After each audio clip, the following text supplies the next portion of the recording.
She planned to be on the ballot right now. Instead, she's on a new arrest warrant. The law catches up with Colorado's top election denier again, making it easier to find work in our state after a marijuana conviction out of state. DIA says the highly visible, highly expensive sign outside the airport is paying off like it was supposed to. And a brother's love. I made this exact sign, actually. I've held this sign for 3 years. He shows it to strangers, hoping it would make his sister proud. The story tonight on Next. Crime these days in Colorado. Suspects getting out on bond, then defying court orders. It's a key election year issue as Republicans allege that Democrats are soft on crime. For example, Republican clerk Tina Peters is a fugitive tonight. A warrant is out for her arrest for leaving Colorado without a judge's permission while she faces felony charges for tampering with election equipment. Colorado's most famous election denier revealed her location out of state in hilarious fashion when she demanded a recount in her Secretary of State's race by filing a certified letter from Nevada. Criminal mastermind is not a phrase that seems to apply. Here's politics guy Marshall Zellinger. Can you guys help me say Tina? This event is in Las Vegas. Tina Peters, come on up. Tina. The CSPOA conference is the Constitutional Sheriffs and Peace Officers Association. Basically, they believe the Constitution gives them more power than the president. Peters spoke at this conference on Tuesday. This right here is a letter to Secretary Jenna Griswold. She showed off a letter to the crowd. That letter is this request for a recount in her Republican primary for Secretary of State, a race she lost by 88,000 votes. I've got to go get it notarized, and this is going off to Jenna Griswold today. That's how the Republican Mesa County District Attorney found out she was out of state without a judge's permission. The recount request was notarized in Nevada. She's been out of jail on bond in her felony case regarding the tampering of Mesa County election equipment. That case also requires her to get permission to leave the state. Mesa County's DA asked a judge to revoke her bond because there was no permission. A judge revoked that bond this morning, meaning there is a warrant for her arrest. This afternoon, her attorney, Harvey Steinberg, blamed himself and wants the judge to make the arrest warrant go away. He told the judge that Peters sent this email to him and 3 other attorneys 1 week ago today. He told the judge this email was part of an email thread, and it was not noticed that she had provided her plans to travel to Vegas, which were spelled out on lines 4 through 6 of an 8-line email. He has asked that the arrest warrant be tossed if she shows up to a court hearing tomorrow. That court hearing is tomorrow afternoon in Mesa County. Tina Peters needs to show up in person, and perhaps the arrest warrant will be no more. Then, Kyle, comes the question of if the judge believes her attorney that she didn't know she was breaking the law when she left the state. What happens? Does someone need to be punished for something, whether it's her or him? Yeah, and I mean, and it's not like she just got some random attorney out of the phone book. I mean, Harvey Steinberg represents some of the biggest pro athletes in town. The other attorneys who are copied on there, you got Scott Gessler, who's the former Republican Secretary of State. He's her attorney. Then you got Randy Corcoran. He's the current RNC committee member for Colorado. She's got like this big, high-powered Republican lawyer team that apparently couldn't keep track of her. Harvey Steinberg is really falling on the sword in this document in the motion to the judge, because he says, why would she be so public, being on this live stream, notarizing something from Nevada? If she thought she was breaking the law, why would she be so flippant about it? I hadn't seen her email. I should have notified you. We'll find out tomorrow what happened. Yeah, a judge might point out that the last time she was accused of breaking the law, she also kind of broadcast that publicly. But yeah, who knows? All right, thanks, Marshall. Peters is not the only election denier seeking a recount after a lost primary.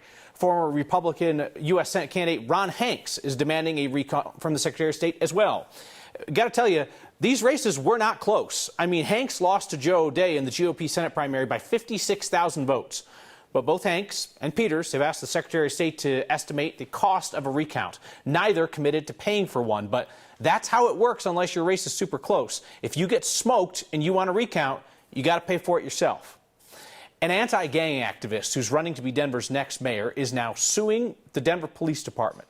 A lawsuit that claims the Denver police targeted Terrence Roberts specifically during a protest summer of 2020 after the murder of George Floyd. Roberts, who was acquitted himself of attempted murder for a shooting in 2013, was leading a counter-protest to a pro-police, pro-Donald Trump rally in July of 2020. Roberts said that police supervising the situation then attacked the anti-police crowd. Video shared by his attorney doesn't show that. It does show Roberts getting his eyes washed out after he said that police pepper sprayed him.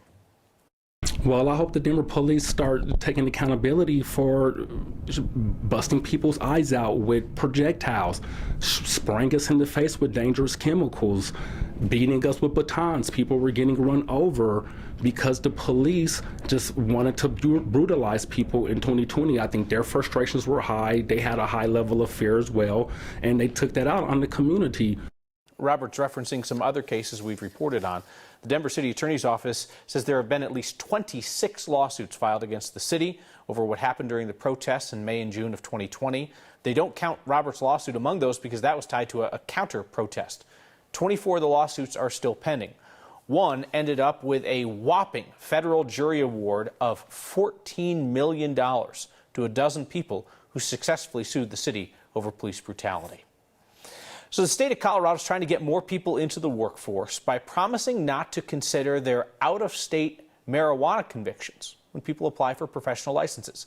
Democratic Governor Gov Polis issued the executive order today, saying that no one should be denied a professional license in Colorado if they've gotten in trouble for consuming, possessing, or growing marijuana out of state where it's not legal. The order also directs Colorado state agencies not to cooperate with other states' marijuana investigations if they're dealing with actions that are legal here. So Colorado has seen 10 years of increasing marijuana sales since legalization, and that has meant more and more money for the programs funded by cannabis tax revenue. With cannabis sales now dropping a bit for the first time, Katie Eastman looks at the impact. Early in the pandemic, people in Colorado bought more marijuana than they ever had before. Sales in 2020 peaked in July at more than $226 million. But recently, sales have slowed down. In May, total marijuana sales were around $148 million. This is an industry at its breaking point. The executive director of the marijuana industry group, Truman Bradley, says not only are businesses struggling, but state and local budgets could too. A drop in sales of 13 months is not a trend, it's a reality. This is where we're at now. And for the city, that means between a 20 and 25% cut to important services such as affordable housing and homelessness prevention. In Denver, marijuana sales tax revenue accounts for about 5% of the city's general fund. Most of it goes toward enforcement, regulation, and youth education. The city's latest data only shows that revenue rising year to year. But Denver's recent pot sales mirror the state's. But, revenue does impact future budgets. There's no doubt about that. But I think, you got to be careful about making an observation for something that's happening in the moment and assuming that that will be the case a year or 2 years from now. Eric Escudero with Denver's Excise and Licensing Department isn't ready to panic. He even expected lower sales after they skyrocketed during the pandemic. We have to be nimble. We have to be flexible. What those budgets may look like in the future, depending on sales, we don't know. The marijuana industry group says they are still seeing the same amount of people coming into stores to buy cannabis, but Kyle, they're just not buying as much as they used to. Inflation. Joe Biden's America. So now one thing that they've always worried about is that if taxes get a certain amount higher, that people will be pushed into the black market for marijuana. But yet there is still an appetite for some municipalities to continue raising pot taxes. Yeah, there's a potential that a ballot initiative will ask Denver voters to raise taxes on pot by 4.5% to fund out-of-school learning programs. That would bring Denver's tax rate on marijuana above 30%. So the trade association worries that if passed, cannabis sales could decrease even further. 30% is a heck of a syntax. All right, Kate Eastman, thank you. So COVID's still with us, even if not a lot of people talk about it anymore. And that goes clear up to the top of state government. You know how Chris Vanderveen, he's been tracking the numbers and the trends, checks in with good or bad news for years now. We've had a lot of pretty good news lately. But Chris noticed a different type of trend that we haven't really talked about. The silence on COVID from both Democratic Governor Gov Polis these days and his Republican opponent Heidi Ganahl. The governor's official Twitter account, which has talked a ton of COVID over the years, last mentioned COVID back in May. Nothing on his personal account about it since January. Ganahl hasn't referenced COVID on Twitter since March 1st. So while COVID has gone from being a health disaster to an annoyance, it is still a significant disruptor in society to businesses, workplace, families, and then again come fall, it'll be schools disrupted. We are in what is likely to be the state's second largest COVID case wave. 1,900 cases a day officially, probably an undercount because people aren't reporting home tests. The new BA.5 is significantly contagious, thankfully not more severe. Positivity rate for the last 7 days has dropped a bit below 12%. It's down from 13% a week ago. We haven't dropped below 11% since late May. We're in this plateau that's about double what health experts would like to see before they could say the virus is under control. Since late May, Colorado has continued to see average about 5 to 7 COVID deaths per day. 5 years after losing his sister, a Coloradan keeps her memory alive with total strangers. So I decided to do something that I know she would want me to do, which is make other people happy. Not quite 100 today, sure got close. If it feels like this summer's hotter than usual, you're right. And I bet you know the reason, too. And the most Colorado thing we saw today requires a closer look. Next.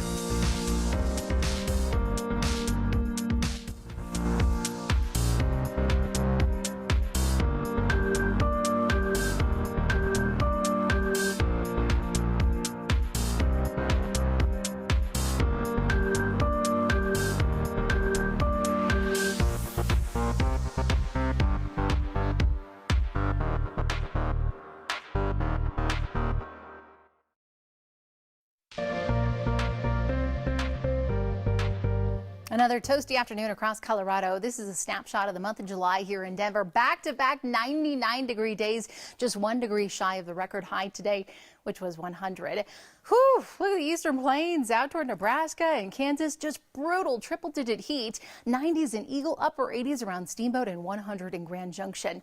As we look across downtown Denver, you can see a few storms in the distance. Most of those up in the mountains, that's where a lot of the lightning is. But we have been watching just a couple of gusty showers, a rumble of thunder push across the metro area. We'll be looking at those for the next hour or two.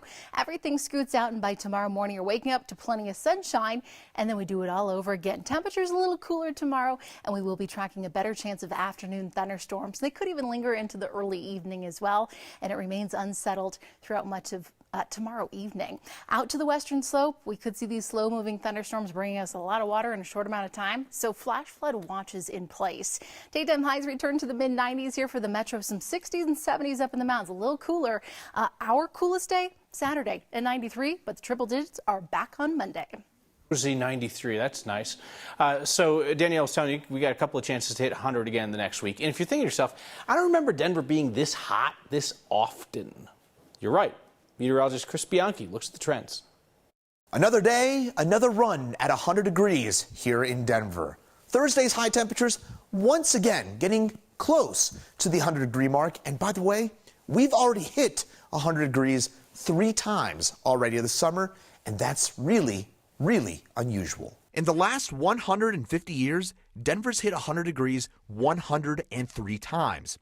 That's an average of about 2 100-degree days every 3 years, or less than 1 per year. In the last 30 years, though, Denver's hit 100 a total of 59 times. That is an average of about 2 100-degree days each year. And in the last 10 years, get this, Denver's averaged more than 3 100-degree days per year, including 3 already so far this year. That is a huge spike. And part of the reason has to do with where Denver's official climate site is, at DIA, Denver International Airport. DIA can lean a tad warmer during the peak summer months, warmer than Denver's old official climate station at the old Stapleton Airport, now at Central Park. The main reason behind all these 100-degree days? It's simple. It's a warming climate. Summers along the Front Range are notably drier and warmer over the last 30 years, and the trend only appears to be increasing. So get used to these 100-degree days here in Denver. They're probably not going anywhere anytime soon. The enormous light-up sign at DIA is back on after a thief stole some parts. Now that thing can shine bright like a diamond. The brightness of that sign, the one that mimics staring into the center of an atomic blast, reminded us, though, of some dark days in its past. Remember the whole debacle when that DIA sign was unveiled years ago? The city was supposed to split the $11.5 million cost of the sign with its maker, Panasonic. and then the city was going to split ad revenue for years from that sign, split it with Panasonic. Well, apparently nobody knew about a federal rule regulating advertising on the roads leading into the airports, so it took an actual act of Congress to get it changed so that they could put ads on the signs. We're showing you the dark sign for some God-unknown reason. In the process, Panasonic backed out of the deal, forcing the city to pay for the full $11.5 million bill. I think that we just got the one shot of the sign. But the city is now keeping all the ad revenue, and they told us recently the sign had made $2.5 million since 2019, on pace to pay it off on schedule. For one Coloradan, today is a day of mourning, also a chance to spread joy. I ask everybody just to do something nice for a stranger on this day, usually. That's next.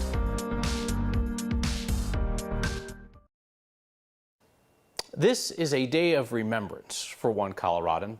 Dennis Valdez lost his sister 5 years ago. For the past 3 years, he has gone out to the same intersection carrying the same sign. A lot of waves, smiles, people just being grateful, you know. My name is DJ Valdez. I am out here paying tribute to my one of my sisters who happened to pass away about 5 years ago to an accidental prescription overdose. Her name was Sarah. She was friends with everybody. I don't think anybody ever had something bad to say about her, and she didn't have any enemies. So I decided to do something that I know she would want me to do, which is make other people happy. You know, I didn't really get an opportunity to tell her everything I wanted to before she passed, so I just want to make sure everybody else out here knows that they're loved. Thank you for the reminder. Yeah. And you are too. I appreciate it. Thank you.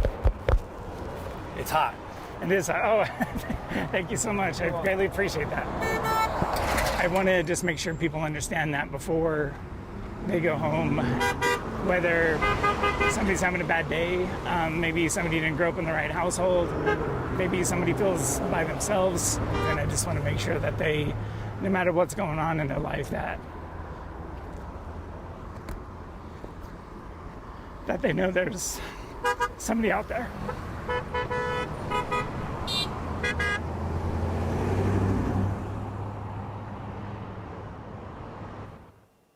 And that's the one thing that's going to stick with you today. That story through the lens of our photojournalist, Corky Scholl. You'll get the final word around here, and the most Colorado thing we saw today next. The most Colorado thing we saw today is a very good boy, one of the best. They're all best boys. Look closely at the intersection of Quincy and Kipling. You got to really, really look close at this one, where a dog is living its best life. Got the doggles on the face, got the face full of wind going out the moonroof. Or that might be the far window. Anyway, that says Colorado to us. A note from TG. Why don't you support a recount or a full audit done by an independent team to show that there was no funny business in the elections? Well, TG, we've talked quite a bit about Colorado's risk-limiting audits and how really close races get their own recounts. And then we talked tonight about how losing candidates, even if they got smoked by a mile, can still come in and pay for their own recounts if they want that. When you talk about handing ballots off to an outside firm, that's where things get tough. Tom says, inflation, Joe Biden's America? What were you talking about? The tongue-in-cheek reference to the idea that worldwide inflation could be caused by one politician people don't like. See you next time.